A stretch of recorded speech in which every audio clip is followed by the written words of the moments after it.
মানিত যুবক ভাইরা, আসুন আমরা সকলে দল মত নির্বিশেষে সে আল্লাহর শুকরিয়া আদায় করি যে আল্লাহ পাক আমাকে আপনাকে ভালোবেসে দয়া করে মায়া করে 10 মায়ের 10 সন্তানকে একত্রিত হয়ে এরকম একটি দ্বীনি মাহফিলে দ্বীনি বৈঠকে আমাদেরকে কবুল করলেন। আমরা সে আল্লাহ পাকের প্রতি বেজার না খুশি? খুশি। কম না বেশি? বেশি।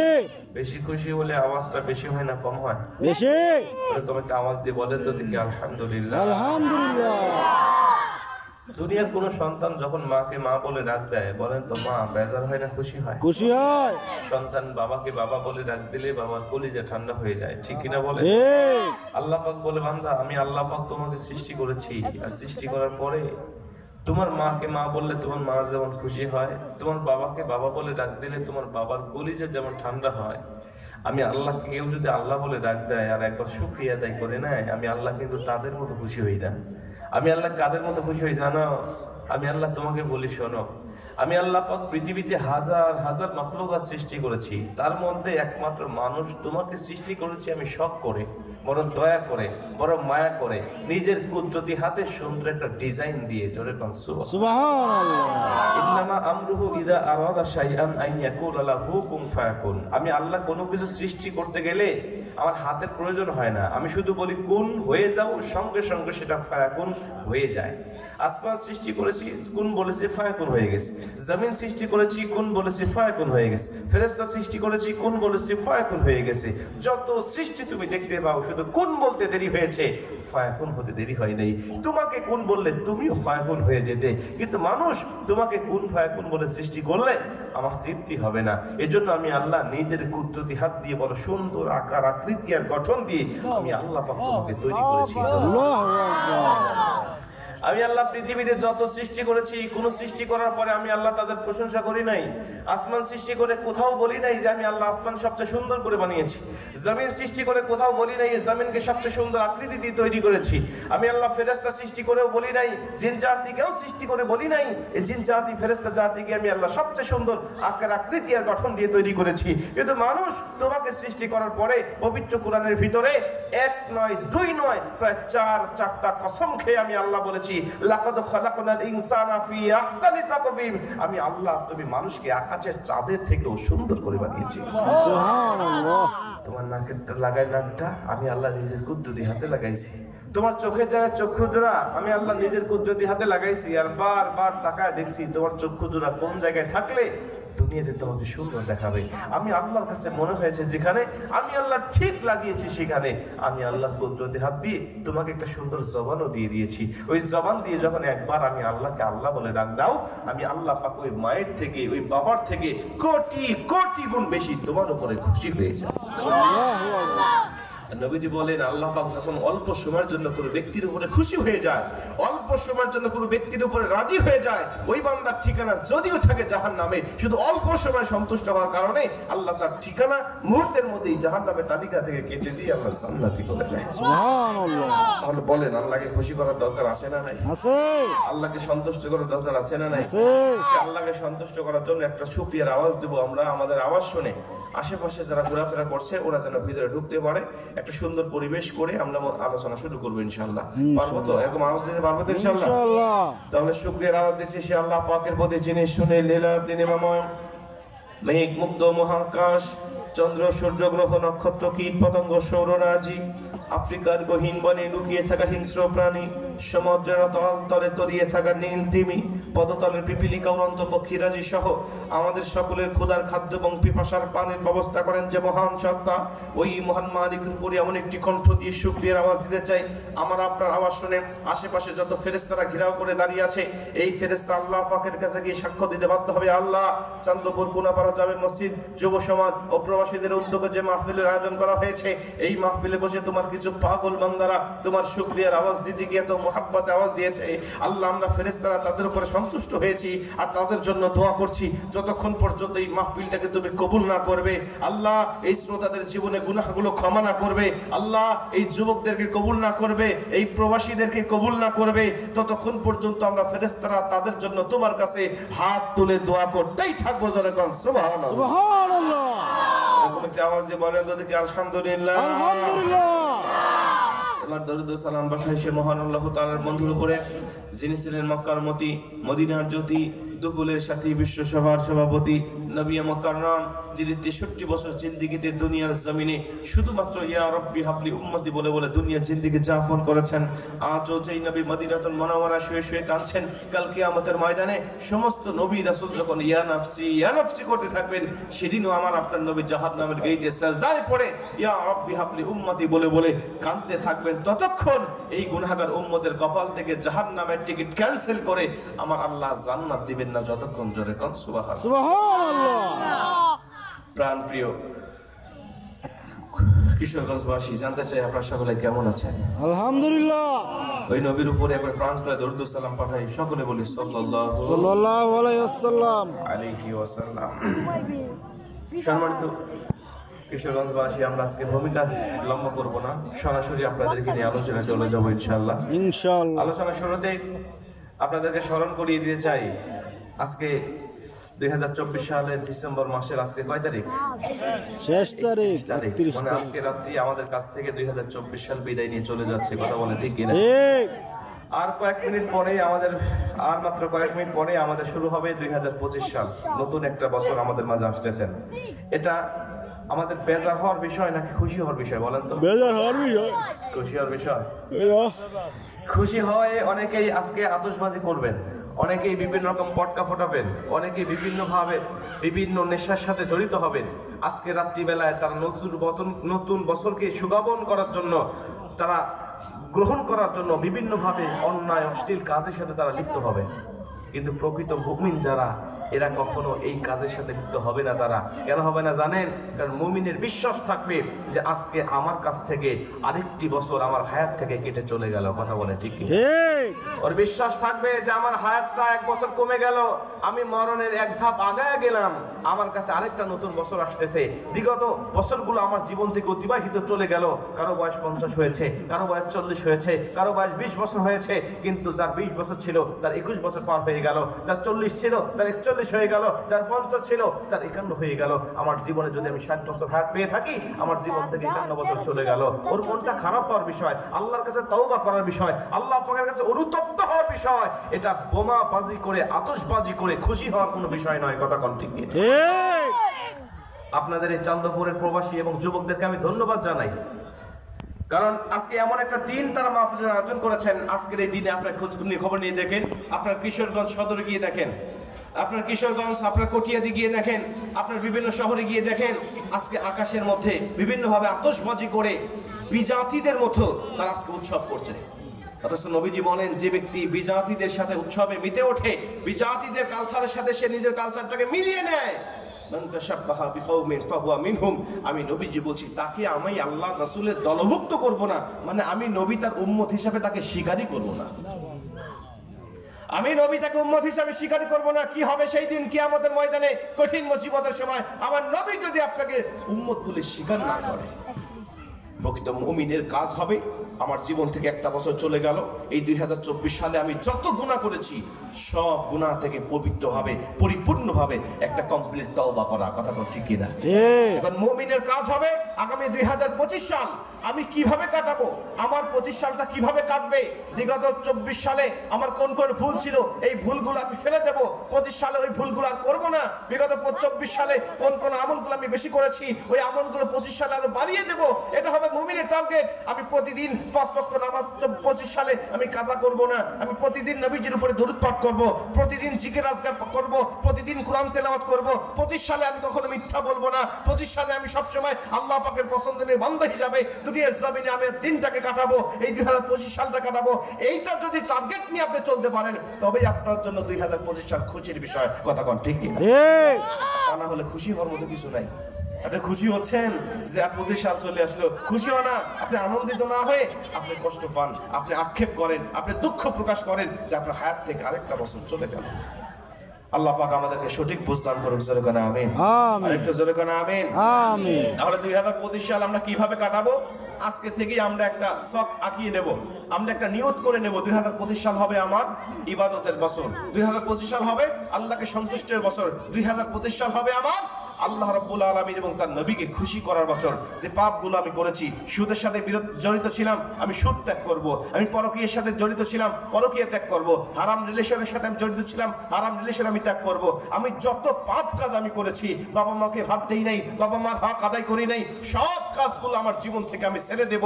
2025 সাল আমি সুদ মুক্ত জীবন গঠন করব, পরকীয়া মুক্ত জীবন গঠন করব, হারাম রিলেশনের সাথে জড়িত থাকবো না, মা বাবার হকগুলো আদায় করব। সব ভালো ভালো কাজে নিয়ত করে যদি চলতে পারেন, তবে আপনার জন্য 2025 সাল হবে খুশির বিষয়। কথা কন ঠিক কিনা? আল্লাহ পাক আমাদেরকে 2025 সাল তার সন্তুষ্টির বছর হিসাবে কবুল করে নিন। জোরে কোন আমিন। আরেকটু জোরে কোন আমিন। সম্মানিত উপস্থিত, আসেন, ভূমিকা লম্বা করার কোনো সুযোগ নাই। আমরা আলোচনা শুরু দু হাত উঁচু করে একটা আল্লাহর নামে তাকবীর দেবো, পারবো তো ইনশাআল্লাহ? ইনশাআল্লাহ। একটা তাকবীর দেওয়ার ক্ষমতা আছে না আমাদের? আছে। তাকবীর দিলে কি কোনো সমস্যা হবে? না। আশেপাশে বাচ্চাদের এত আওয়াজ কেন? বাচ্চাদের এত আওয়াজ আসতেছে আশেপাশ থেকে, সর্বনাশ, কথা বলা কষ্টকর হয়ে যাচ্ছে। বাচ্চাদেরকে ধরে নিয়ে এসে বসায় দেন, অথবা বাড়িতে পাঠিয়ে দেন, ঘুমাক তারা। এত রাতে জেগে থাকার কোনো দরকার নেই। আলোচনা শুনলে শুনুক, না হলে ঘুমা, বাসায় পাঠিয়ে দেন। এত চিৎকার চেঁচামেচি করলে আলোচনা করা যাবে? একটা ছেলে কথা বলতে পারবে না, ভিতরে আসো, না হলে বাসায় গিয়ে ঘুমাও। এখানে যারা আলোচনা শুনতেছে পরিবেশ নষ্ট করবে না, খবরদার।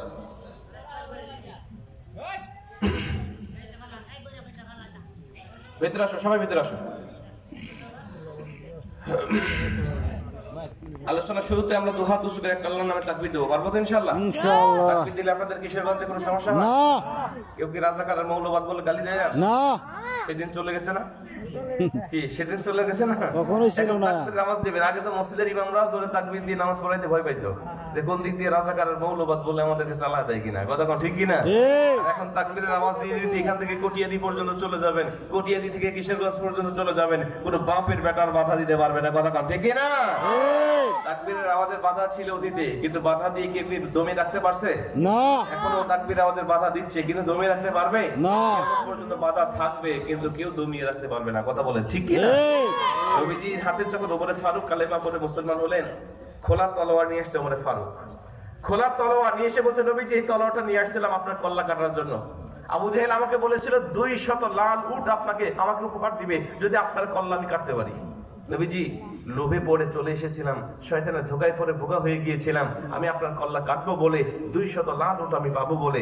নবীজি কিন্তু প্রতিমধ্যে যখন আসতেছিলাম, আমার বোন ফাতেমার কণ্ঠে সূরা তহার তেলাওয়াত শুনলাম। ওই সূরা তহার তেলাওয়াত শুনে মনটা পরিবর্তন হয়ে গেল। আমি নিয়ত করে ফেললাম, না, যে কোরআন এত সুন্দর হতে পারে, যে কোরআন এত সুন্দর হতে পারে, ওই কিতাব যে ধর্মের কথা বলছে, ইন্না দীনা ইনদাল্লাহিল ইসলাম, ওই ইসলাম ধর্মই সত্য ধর্ম। দেরি করলাম না নবীজি, আপনার হাতে হাত থেকে কালেমা পড়ে মুসলমান হওয়ার নিয়ত করে ফেলেছি। সুবহানাল্লাহ। নবীজি তলোয়ারটা আপনার কদমে জমা দিলাম। আর আপনাকে একটা কথা শোনাতে চাই নবীজি, আমি আপনাকে বলতে চাই, আমি আপনাকে জানাতে চাই, আমি কালেমা পড়ে মুসলমান হলাম। আজকের থেকে যে ব্যক্তি আপনার বিপক্ষে কথা বলবে, আজকের থেকে যে ব্যক্তি আপনার বিপক্ষে কথা বলবে, কোরআনের বিপক্ষে কথা বলবে, ইসলামের বিপক্ষে কথা বলবে, আমি ওমরের তলোয়ারটা তার গর্দানটাই না মায়া দিবে। সুবহানাল্লাহ। বলছেন, ওমর তুমি আমার কাছে কি শুনতে চাও, কি চাও বলো। ওমরে ফারুক বলছেন, নবীজি একটা কথা জানতে চাই, আলাসনা আলাল হক, আমরা কি সত্যের পথে নাই? নবীজি বলছেন, বালা ইয়া ওমর, আমরা সত্যের পথে আছি। নবীজি আরেকটা কথা জানতে চাই, আপনি কি আল্লাহ পাকের সত্য নবী নয়? নবীজি বলছেন, বালা ইয়া ওমর, আমি আল্লাহ পাকের সত্য নবী। নবীজিকে আবার প্রশ্ন করলেন, নবীজি এই কিতাব যেটা আপনি প্রচার করছেন, এটা কি আল্লাহ পাকের সত্য বাণী নয়? নবীজি বলছেন, হ্যাঁ, বালা ইয়া ওমর, এটা আল্লাহ পাকের সত্য কিতাব। ওমরে ফারুক বলছেন, নবীজি আপনি যদি সত্য নবী হন, কিতাব যদি সত্য কিতাব হয়, ধর্ম যদি সত্য ধর্ম হয়, তাহলে ফাফিমাল ইখতিফা, আপনি লুকিয়ে লুকিয়ে কেন ইসলাম প্রচার করছেন? লুকিয়ে লুকিয়ে কেন ইসলামের দাওয়াত দিচ্ছেন? আজকের থেকে প্রকাশ্যে বের হন। আমি আজকের থেকে প্রকাশ্যে ইসলামের দাওয়াত দিব, কারণ আমি ওমর ফারুক কালেমা পড়ে মুসলমান হয়েছি, কোনো বাপের বেটা বাধা দিতে পারবে না। সুবহানাল্লাহ। নবীজি বলছেন, ওমর একটু ধৈর্য ধারণ করো। আল্লাহ পাকের মাক্কি জীবন চলছে, এখন আল্লাহ পাকের হুকুম এখনো আসে নাই। আল্লাহর হুকুম আসবে যখন, আমি নবী তোমাকে নিয়ে প্রকাশ্যে ইসলামের দাওয়াত দিব, তখন। নবীজি বলছেন এমন কথা। ওমরে ফারুক বলছেন, নবীজি ঠিক আছে, আল্লাহর হুকুম পর্যন্ত আমি ধৈর্য ধারণ করলাম, তবে একটা অনুমতি আমাকে দিতে হবে। নবীজি আমার ভিতরে অনেক শিরকি জমা ছিল, আমার ভিতরে অনেক কুফরি জমা ছিল। নবীজি আপনি শুধু একটু অনুমতি দেন, আমি নিজে একটুখানি তাকবীরের আওয়াজ দিয়ে এই দারুল আরকাম থেকে বাইতুল্লাহ পর্যন্ত যাব। এই তাকবীরের আওয়াজের মাধ্যমে আমার ভিতরের অন্ধকারগুলো দূর হবে, ভিতরের জাতগুলো পরিষ্কার হবে। নবীজি আমার ঈমানটা বৃদ্ধি পাবে। তাকবীরের আওয়াজের অনুমতি শুধু আপনি আমাকে দেন। নবীজি বলছেন শুধু তোমাকে নয়, তাকবীরের আওয়াজের বাধা দেওয়ার ক্ষমতা কারো নাই, তুমি দাও তাকবীর, কোনো সমস্যা নেই। ওমর ফারুক বলছেন নবীজি একা একা তাকবীর দিলে তো জমে না, একটু সাহাবীদেরকে নিয়ে তাকবীর দিতে চাই। নবীজি বলছেন দাও, সাহাবী তুমি সংগ্রহ করো। 11 জন সাহাবী খুঁজে পেলেন, 2 কাতারে বিভক্ত করলেন, প্রথম কাতারে 6, দ্বিতীয় কাতারে 5, 19 সহ 6, 6 12 জন সামনে দাঁড়িয়ে তিনি মক্কাবাসীকে উদ্দেশ্য করে একটা ভাষণ দিলেন। রে মক্কাবাসী শোনো, আজকে আমি ওমর ফারুক কালেমা পড়ে মুসলমান হয়েছি। যদি কেউ নিজের মায়ের বুকটাকে খালি করতে চায়, যদি কেউ নিজের স্ত্রীকে বিধবা করতে চায়, যদি কেউ নিজের সন্তানকে এতিম করতে চায়, আমি ওমর ফারুকের সামনে এসে যেন সে কালেমার তাকবীরের আওয়াজের বাধা দেয়, কারণ আমি ওমর ফারুক কালেমা পড়ে মুসলমান হয়েছি। এ বলে তিনি তাকবীরের আওয়াজ দিতে দিতে দারুল আরকাম থেকে বাইতুল্লাহ পর্যন্ত চলে গেলেন। তার তাকবীরের আওয়াজ শুনে আবু জেহেল, আবু লাহাব, ওলীদ ইবনে মুগীরা, উতবা, শাইবা সকলেই ঘর থেকে বের হয়ে এসেছিলেন। এসে দেখে লাইনের সামনে ওমর ফারুক দাঁড়িয়ে আছে, তাকে বাধা দেওয়ার সামর্থ্য কারো ছিল না। তখন মক্কার জমিনে লেজ গুটিয়ে তারা পালিয়ে গেল ঘরের ভিতরে। তাকবীরের আওয়াজের বাধা তখন তারা দিতে পারে নাই। তখনও তাকবীরের আওয়াজ ছিল, বাধা কেউ দিতে পারে নাই। এখনো তাকবীরের আওয়াজ আছে, বাধা কেউ দিতে পারবে না, ভবিষ্যতেও থাকবে। এবং যারা বাধা দিতে আসবে ওরাই এই দেশ থেকে পালিয়ে যাবে। কথা বলে ঠিক কিনা? অতএব তাকবীরের আওয়াজ দিতে কোনো কার্পণ্যতা আছে না। তাকবীর দান তো দেখি লিল্লাহে তাকবীর, আল্লাহু আকবার। আরে দু হাত উঁচু করে আল্লাহকে দেখি একটা তাকবীর দেন, লিল্লাহে তাকবীর। আল্লাহু আকবার। আল কোরআনের আলো ঘরে ঘরে জালো, আল হাদিসের আলো ঘরে ঘরে জালো, দুনিয়ার মুসলিম দেখো দেখো লিল্লাহে তাকবীর, আল্লাহু আকবার। মুসলমান ভাইরা আমার খুব মনোযোগ দিয়ে কথাগুলো শুনে নিবেন। রে কিশোরগঞ্জের মুসলমান, আমার আল্লাহ রাব্বুল আলামিন বলে দিলেন সূরা জুমার 39 নম্বর সূরা 24 নম্বর পারা 2 নম্বর পৃষ্ঠার প্রথম নম্বর লাইন, আয়াত নাম্বারটা হলো 41। 41 নম্বর আয়াতের মধ্যে আল্লাহ চমৎকার ভাবে বলেন, ইন্না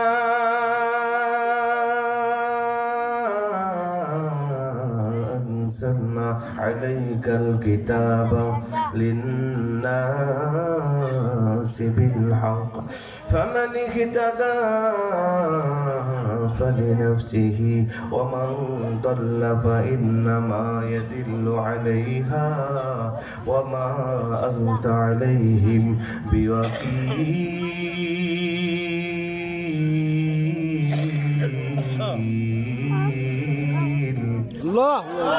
আরো জোরে কোন আল্লাহু আকবার, আল্লাহু আকবার। প্রত্যেকটি কোরআনুল কারীমের আয়াত তেলাওয়াত শেষ হবে যখন আমি আমার শাহাদাত আঙ্গুলি দিয়ে আপনাদেরকে ইশারা দিব, তখন আমার শাহাদাত আঙ্গুলের ইশারা পাবেন যখন 2 হাত উঁচু করে আল্লাহু আকবারের আওয়াজটা দিবেন, তখন এই কর্মসূচি চলতে থাকবে ততক্ষণ, আখিরি মোনাজাত হবে না যতক্ষণ। রাজি আছেন যারা যারা 2 হাত উঁচু করে আমার আল্লাহকে আবারও দেখা দেন তারা তারা জোরে কোন আল্লাহু আকবার, আল্লাহু আকবার। মুসলমান ভাইরা আমার খুব মনোযোগ দিয়ে কথাগুলো শুনে নিবেন। আল্লাহ রাব্বুল আলামিন বললেন, দুনিয়ার মুসলমান আমি আল্লাহ তাআলা তোমাদের জানিয়ে দিলাম, এই দুনিয়ার জমিনে তোমাদের উপরে নাজিল করে দিয়েছি 30 পারা আল কোরআন। আমি মালিক বলে দিলাম, এই কোরআন দিয়ে যদি তোমাদের ব্যক্তিগত জীবন, পারিবারিক জীবন, সামাজিক জীবন, রাষ্ট্রীয় জীবন চালাইতে পারো, আমি আল্লাহ পাকের বক্তব্য হলো এই কোরআনুল কারীম যেটাকে হালাল করেছে সেটা মেনে নেওয়ার কারণে, এই কোরআন যেটাকে হালাল করেছে সেটা গ্রহণ করে নেওয়ার কারণে, যেটা হারাম করেছে সেটা বর্জন করার কারণে আমি আল্লাহ রাব্বুল আলামিন তোমাকে হেদায়েতের পথটাকে সহজ করে দিব, হেদায়েতের মালা তোমার গলায় পরিয়ে দিব। আমি আল্লাহ পাক বলে দিলাম, তুমি দুনিয়া থেকে বিদায় নিতে দেরি হবে, তোমার কবরটা জান্নাতের বাগান করতে দেরি করব না। জোরে কোন সুবহানাল্লাহ।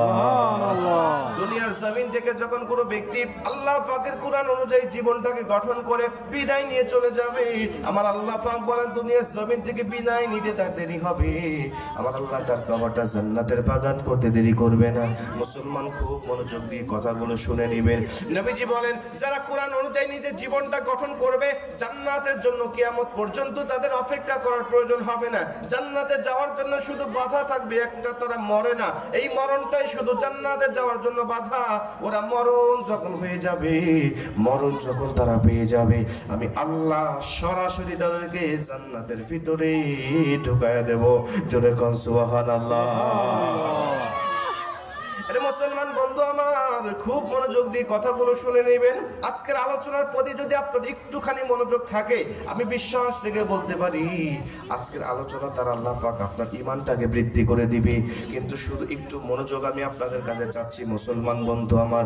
নবীজি বলেন এমনও কিছু মুমিন থাকবে লা ইউসআল ফি কবরিহি, ওদের কবরে কোনো সওয়াল হবে না, ইল্লা ওয়াকাহুল্লাহু ফিতনাতুল কবর, ওদের কবরে কোনো ফিতনা হবে না, শুধুমাত্র তাদের লাশটা কবরে রাখতে দেরি হবে, আমার আল্লাহ পাক তাদের কবরটা জান্নাতের বাগান করতে দেরি করবে না। যেরকম সুবহানাল্লাহ, শুধুমাত্র তাদের লাশটা কবরে রাখতে দেরি হবে, আমার আল্লাহ তাদের কবরটা জান্নাতের বাগান করতে দেরি করবে না। লা ইউসআল ফি কবরি, ওর কবরে কোনো সওয়াল নাই, ইল্লা ওয়াকাহুল্লাহু ফিতনাতুল কবর, ওর কবরে কোনো ফিতনা নাই, ও ডাইরেক্ট কবরে গেছে তো কবরটাই জান্নাতের বাগান হয়ে গেছে। সুবহানাল্লাহ। 2 নম্বরে নবীজি বলেন আরেক প্রকার ইমানদার থাকবে, তাদের কবরেও কোনো প্রশ্ন হবে না। তারা কারা জানো? তাদেরকে যখন কবরে রাখা হবে, কবরে রাখার সঙ্গে সঙ্গে তার আত্মীয়রা তাকে মাটি চাপা দিয়ে যখন সেখান থেকে চলে আসবে, মাটি চাপা দিয়ে আব্দু ইদা কুদিয়া ফি কবরিহি, যখন মাটি চাপা দিয়ে তার জুতার ফিতার আওয়াজ করতে করতে চলে আসবে আত্মীয় স্বজনেরা, কবর থেকে মাইয়া শুনতে পাবে আমার বাবা, আমার ভাই, আমার আত্মীয় স্বজন আমাকে মাটি দিয়ে জুতার ফিতার আওয়াজ করতে করতে চলে যায়। ঠিক এইটুকু সময়ের ব্যবধানে ওই ব্যক্তির রূহটা তার দেহের মধ্যে দেওয়া হবে। দেহের মধ্যে যখন রূহটা সে পেয়ে যাবে, সঙ্গে সঙ্গে সে দৌড়াদৌড়ি করতে থাকবে, ছুটাছুটি করতে থাকবে, পিড়াপিড়ি শুরু করে দিবে। বলতে পারেন হুজুর 3.5 হাত কবরের ভিতরে মানুষ কেমনে দৌড়াদৌড়ি করবে, 3.5 হাত কবরের মধ্যে মানুষ কেমনে ছুটাছুটি করবে? নবীজি বলেন মুমিনের কবর 3.5 হাত থাকে না। মুমিনের দৃষ্টি যতদূর যায়, আল্লাহ দৃষ্টি সীমানা পেরিয়ে মুমিনের কবরটাকে প্রশস্ত করে দেয়। জোরে কোন সুবহানাল্লাহ। এই কবরের মধ্যে বান্দা ছুটাছুটি করতে থাকবে আর ডাক দিয়ে বলতে থাকবে আমার স্ত্রী কোথায়, আমার ছেলে সন্তান কোথায়, কে কোথায় আসো বলো দেখি। মাগরিবের রক্ত ফজি হয়ে যায়, আসরের রক্ত ফজি চলে যায়, আমাকে একটু ওযু করা পানি তোমরা দাও, আমি একটু ওযু করে আসরের নামাজটা পড়তে চাই। আসরের নামাজ যদি কাজা হয়ে যায়, আমার রব আমার প্রতি অসন্তুষ্ট হয়ে যাবে। এভাবে যখন পিড়াপিড়ি করতে থাকবে, আমার আল্লাহ পাক তখন ফেরেশতাদেরকে ডাক দিয়ে বলতে থাকবে, রে ফেরেশতারা তোমরা তাকিয়ে দেখো, আমার বান্দা দুনিয়ার জমিন শেষ করে কবরের জগতে চলে এসেছে, তারপরেও নামাজটা সে বলে নাই, নামাজের জন্য কেমন পিড়াপিড়ি শুরু করেছে। তোমরা সাক্ষী থাকো, তার কবরে যাওয়ার প্রয়োজন হবে না, ওর কবরে প্রশ্ন করার প্রয়োজন হবে না। লা ইউসআল ফি কবরি, ওর কবরে কোনো সওয়াল হবে না। আমি আল্লাহ তার কবরটা জান্নাত বানায় দিলাম। জোরে কোন সুবহানাল্লাহ। আল্লাহু আকবার বলেন। এখন বলেন দুনিয়ার জমিনে যদি আপনার নামাজের সাথে সুসম্পর্ক না থাকে, কবরে গিয়ে কে নামাজের কথা মনে থাকবে? না। কথা কয়টা মনে থাকবে? তাহলে কবরে গিয়ে যদি নামাজ তালাশ করার মতো একটা পরিবেশ তৈরি করতে চান, তাহলে দুনিয়াতে নামাজের সাথে সুসম্পর্ক রাখার দরকার আছে না নাই? আছে। জোরে বলেন আছে না নাই? আছে। আছে। মসজিদে আজান হতে দেরি হবে, মসজিদে যেতে দেরি করবেন না, দেখবেন যে কবরে গিয়ে আপনার ওই পরিবেশ ওই কথাটা মনে হয়ে যাবে। দুনিয়াতে মসজিদে আজান হলে যেমন ছোটাছুটি করে মসজিদে চলে যান, ঠিক কবরে যখন আপনাকে রাখা হবে, নবীজি বলেন আসর আর মাগরিবের সময়ের মাঝামাঝি সময়টা তাকে দেখানো হবে, আর ওই সময় সে আসরের নামাজ পড়ার জন্য সে পিড়াপিড়ি শুরু করবে। সুবহানাল্লাহ। এটা হলো 2 নম্বরে। নবীজি বলেন আরেক প্রকার মুমিন থাকবে, আরেক প্রকার মুমিন থাকবে, এদের লাশটা যখন কবরে রাখা হবে, ফেরেশতারা আসবে তাদেরকে প্রশ্ন করার জন্য, রব সম্বন্ধে, দিন সম্বন্ধে, নবী সম্বন্ধে তার ধারণা কেমন। এসে কবরের মধ্যে তাকিয়ে দেখবে পুরা কবরটা খালি পড়ে আছে, পুরা কবরের কোথাও কোনো জায়গায় লাশ দেখা যায় না। সুবহানাল্লাহ বলেন। পুরা কবরে কোথাও কোনো জায়গায় লাশ নাই। ফেরেশতারা তন্ন তন্ন করে খুঁজবেন, এপার ওপার করে খুঁজবেন, ওলট পালট করে খুঁজবেন, দৃষ্টি সীমানা যতদূর যায় পুরা কবরটাকে খুঁজে দেখবেন, কোথাও কোনো জায়গায় লাশ দেখা যায় না। সূরা মুলকের তাফসীর বললে আপনারা এই ঘটনাটা পাবেন। সঙ্গে সঙ্গে ফেরেশতারা তাকিয়ে দেখবেন কবরের একটি কর্নারে একটা সবুজ রঙের পাখি শুয়ে আছে। এই পাখিকে উদ্দেশ্য করে নাক দিয়ে বলতে থাকবেন, পাখি ফুলান ইবনে ফুলান দুনিয়া থেকে বিদায় নি, কিছুক্ষণ আগে কবরের জগতে এসেছে, তার আত্মীয়রা এই কবরেই তাকে রেখে গেছে, আমরা খবর পেয়ে আসলাম আমাদের ডিউটি পালন করার জন্য, তাকে প্রশ্ন করব, 3টা উত্তর দিতে পারলেই তার কাছ থেকে চলে যাব। কিন্তু পাখি তাকে তো খুঁজে পাই না, তুমি দেখেছো কিনা বলো। পাখিটি বলবে তাকে শুধু দেখেছি তা নয়, ওই বান্দা আমার ডানার নিচে আরামের ঘুম, প্রশান্তির ঘুম দিয়েছে, আমি তাকে ঘুম পাড়িয়ে রেখেছি। খবরদার তোমরা জোরে কথা বলো না, বান্দার ঘুমের বড় ডিস্টার্ব হবে। জোরে কোন সুবহানাল্লাহ। আল্লাহু আল্লাহু আকবার বলে। তোমরা জোরে কথা বলো না, বান্দার ঘুমের পর ডিস্টার্ব হবে, বান্দা বড় ক্লান্ত শ্রান্ত দেহ নিয়ে আল্লাহর ইবাদত আর বন্দেগী করে সবেমাত্র কবর এসেছে। আমি তাকে ঘুম পাড়িয়ে রেখেছি, আল্লাহ তার স্পেশাল একটা আমলকে পাখির আকৃতি ধারণ করাইয়া এই কবরে পাঠিয়ে দিয়েছে। আমি তাকে ঘুম থেকে জাগ্রত করব না ততক্ষণ ইসরাফিল আলাইহিস সালাতু ওয়াস সালাম সিংহায় ফুৎকার দিবেন না যতক্ষণ। জোরে সুবহানাল্লাহ। খবরদার তোমরা জোরে কথা বলো না, আস্তে কথা বলো। বান্দা খুবই ক্লান্ত শ্রান্ত দেহ নিয়ে দুনিয়া থেকে ইবাদত করে সবে মাত্র কবর এসেছে। তখন ফেরেশতারা ডাক দেয়, আমাদের পাখি আমাদের ডিউটিকে আমাদের পালন করতে দিবে না? আল্লাহ তো আমাদের চাকরি দিয়েছে প্রতিটা বান্দার কাছ থেকে সওয়াল করার জন্য, জবাব নেওয়ার জন্য, কিন্তু আমরা কি করব? পাখিটি বলে, দেখো আমরা তোমাকে নিষেধ করছি না উত্তর নেওয়ার জন্য, তুমি প্রশ্ন করো, আমি পাখি ওই বান্দার পক্ষ থেকে তোমাকে 3টা প্রশ্নের উত্তরটা দিয়ে দিব। সুবহানাল্লাহ। ফেরেশতা বলবে, দেখো তোমার কাছ থেকে উত্তর নেওয়ার জন্য আল্লাহ আমাকে বানাই নাই, আমাকে দায়িত্ব দেয় নাই, আমার দায়িত্ব দিয়েছে আল্লাহ প্রতিটা বান্দার কাছ থেকে উত্তর নেওয়ার জন্য। তুমি তাকে বের করে দাও, তুমি তাকে জাগ্রত করে দাও, আমরা তাকে প্রশ্ন করব। পাখি বলবে, না আল্লাহ নিষেধ, আল্লাহ আমাকে সিকিউরিটি গার্ড হিসেবে নিযুক্ত করেছে, অতএব আমি বের করতে পারবো না। পাখিটির সঙ্গে সঙ্গে আল্লাহকে ডাক দিয়ে বলবে, ফেরেশতার সঙ্গে সঙ্গে আল্লাহকে ডাক দিয়ে বলবেন, আল্লাহ ফুলান ইবনে ফুলানের কবরে আসলাম প্রশ্ন করার জন্য, কিন্তু প্রশ্ন করবো কাকে? তাকে তো বের করে দেয় না, আল্লাহ কি করতে পারি বলো? আমার আল্লাহ তখন ডাক দিয়ে বলে, ফেরেশতারা শোনো, দুনিয়ার সব কবরে তোমরা যাবে, সবার কবরে তোমাদের প্রশ্ন হবে, কিন্তু আমি আল্লাহ গুনে গুনে 7 প্রকার ইমানদারের বৈশিষ্ট্য তোমাদের বর্ণনা করে দিলাম। এদের কবরে যাওয়ার প্রয়োজন হবে না, লা ইউসাল ফি কবরি, এদের কবরে কোনো সওয়াল হবে না। আমি আল্লাহ বলে দিলাম, ওদের কবরে রাখতে দেরি হবে, আমি আল্লাহ তাদের কবরটা জান্নাতের বাগান করতে দেরি করব না। আমি আল্লাহ জান্নাতে যাওয়ার জন্য শুধু তাদের বাধা রেখেছি একটা, সেটা হলো মরণ। প্রশ্ন বাধা নয়, বাধা হলো মরণ। ওদের মরণ যখন হয়ে গেছে, সরাসরি জান্নাতে ঢুকে গেছে, জান্নাতের ময়দানে তাদেরকে বিব্রতকর পরিস্থিতি ফেলানো যাবে না। সুবহানাল্লাহ। এই 7 প্রকার ইমানদার কারা? পাখিটি বলছে, দেখো আমি কিন্তু সাধারণ কোনো আমল নয়, আমি কে জানো? সাধারণ কোনো পাখি নয়। এ বান্দা প্রতিদিন ইশারের নামাজের পরে ঘুমিয়ে যাওয়ার আগে একবার করে সূরাতুল মুলুক তেলাওয়াত করতো। এই সূরা মুলুকটাকে আল্লাহ পাখির আকৃতি ধারণ করে কবরে পাঠিয়ে দিয়েছে। শুধু আমি কবরে থাকবো তা নয়, তার কবর, হাসর, মিজান, ফুলসিরাত প্রত্যেকটা ধাপ পার করাইয়া আমার আল্লাহ তাকে আগে আগে জান্নাতের ফয়সালা দিবে না যতক্ষণ আমি পাখি তার পিছন থেকে সরে আসবো না ততক্ষণ। সুবহানাল্লাহ। সুবহানাল্লাহ। সুবহানাল্লাহ। পাখিটি সঙ্গে সঙ্গে ডাক দিয়ে বলবেন, দেখো এই বান্দার আরো কিছু আমল আছে। আল্লাহ পাক ডাক দিয়ে বলবেন, শোনো তার 7টা আমল রয়েছে। এই 7 প্রকার ব্যক্তির কোন একটা আমল করে যদি কবরে যায়, তার কবরে প্রশ্ন হবে না। তার মধ্যে একটা হলো যে ব্যক্তি সূরাতুল মুলুক তেলাওয়াত করে দুনিয়া থেকে বিদায় নিয়ে চলে যায়। 2 নম্বরে যে ব্যক্তি আয়াতুল কুরসি পাঠ করে দুনিয়া থেকে বিদায় নেয়, অর্থাৎ 5 ওয়াক্ত নামাজের পরে, ফরজ নামাজে সালাম ফেরানোর পরে একবার করে আয়াতুল কুরসি তেলাওয়াত করতে পারে। নবীজি বলেন, ওই ব্যক্তিরও শুধু জান্নাতে যাওয়ার জন্য মরণ শুধু বাধা, ও মরে না বিদায় জান্নাতে যায় না। যে ব্যক্তি 5 ওয়াক্ত নামাজের পরে একবার করে আয়াতুল কুরসি তেলাওয়াত করতে পারে, আমার আল্লাহ পাক মরণের সঙ্গে সঙ্গে ওই ব্যক্তিকে জান্নাতের মধ্যে ঢোকায় দিবে। জোরে কোন সুবহানাল্লাহ। আল্লাহু আকবার বলে। আল্লাহু আকবার। আয়াতুল কুরসি আমাদের মুখস্থ আছে না? মোটামুটি মুখস্থ আছে তো সবার। যাদের নাই তাদেরকে বলবো একটু মুখস্থ করে নিয়ে নি। এটা শুধুমাত্র আপনাকে জান্নাতে ঢোকাবে তা নয়, দুনিয়াতেও আপনাকে অনেক ভালো রাখবে এই আয়াতটি। আপনি তেলাওয়াত করবেন। নবীজি বলেন, যে ব্যক্তি রাত্রি বেলায় ঘরের দরজা বন্ধ করার সময় এই আয়াতুল কুরসিটা পাঠ করে ঘরের দরজা বন্ধ করে দেয়, চোর ডাকাতের বাপের ক্ষমতা নেই ঘরে প্রবেশ করার। সুবহানাল্লাহ। রাত্রি বেলায় আয়াতটা তেলাওয়াত করে আপনি ঘুমিয়ে যাবেন। নবীজি বলেন, তার জন্য আসমান থেকে একটা ফেরেশতা নিযুক্ত করা হয়, ওর শিওরের পাশে বসে বসে সারা রাত পর্যন্ত পাহারা দেয়, সিকিউরিটি গার্ড হিসেবে নিযুক্ত হয়ে যায় এবং একা একা বসে থাকে না, আল্লাহর কাছে ওই বান্দার জন্য মাগফিরাত কামনা করতে থাকে। সুবহানাল্লাহ। রাত্রিবেলা সন্তানরা কান্নাকাটি করে না? অনেক সন্তানরা, ছোট ছোট বাচ্চারা, আপনি আয়াতুল কুরসি পাঠ করে তার দিকে ফুঁক দিবেন, দেখবেন আগুনের কয়লা পানির মধ্যে ছেড়ে দিলে যেমন নিস্তেজ হয়ে যায়, মুহূর্তের মধ্যে আপনার সন্তানের কান্নাকাটি বন্ধ হয়ে গেছে। সুবহানাল্লাহ। ইমাম সাহেবের কাছে যান, রাত্রিবেলা একটু পানি পড়া দেন না, কষ্ট করার দরকার নেই, আপনি নিজেই পারবেন আপনার বাচ্চার কান্না বন্ধ করার জন্য। আয়াতুল কুরসি আপনি মুখস্থ করে নেবেন। এটা 2 নম্বরে। 3 নম্বরে নবীজি বলেন, আরেক প্রকার ইমানদার কবরে কোনো প্রশ্ন হয় না, ডাইরেক্ট সে সরাসরি জান্নাতে যায়। আর এই ব্যক্তি যখন দুনিয়া থেকে বিদায় নিয়ে চলে যায়, তখন তোমরা বুঝতে পারবে যে ওই লোকটা জান্নাতে চলে গেল। কে জানো?